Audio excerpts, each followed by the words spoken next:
When Clara opened her eyes, there was no ceiling. No floor. No sound, just an endless field of faint, glowing static that pulsed like a heartbeat. Her breath didn't echo.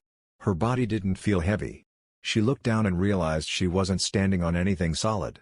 The world shimmered around her, like she'd stepped inside the signal itself. "Where am I?" she whispered.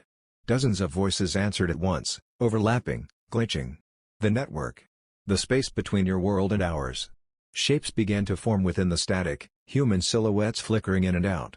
Faces half built from static lines. Their eyes glowed faint blue, like pixels trapped in motion. "We were the first transmissions," one said. "The experiment failed. We became data." Clara stepped back. "Your people?" The shapes nodded, their forms distorting with every word. "We were scientists. Area 51, Project Ether. We tried to send a message into deep space. But something answered." A pause.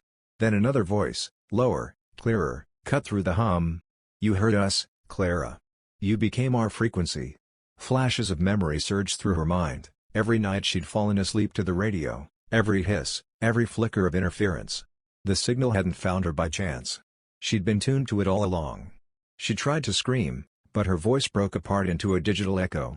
Tiny light particles, bits of code, floated from her skin. She was dissolving. "You're sinking," said the first voice gently. "You're becoming one of us." The static brightened until it was almost blinding. Through the glow, Clara saw a massive structure rising, like a city made of sound waves, stretching endlessly in every direction. Towers of data. Bridges of light. Thousands of figures moving within it, each one humming at a slightly different pitch. She realized she could hear everything, every signal on Earth, every transmission bouncing across space. The whispers in the static weren't voices anymore. They were languages. Code. Music. Thought.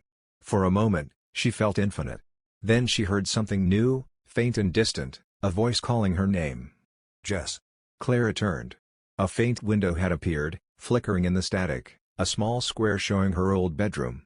Jess was sitting on the bed, holding Clara's dead phone. "Clara, if you can hear me." The radio turned on again. Clara reached for the window. Her hand passed through the light, rippling it. For an instant, Jess looked up, right at her. Then the window snapped shut. "She can't hear you anymore," said the voice of the network. "But she's not gone. You've crossed over, Clara. You're part of the signal now." In the static city, a new light began to pulse, strong and rhythmic. Clara's light. And somewhere in the real world, another old radio crackled to life. "Can you hear me?"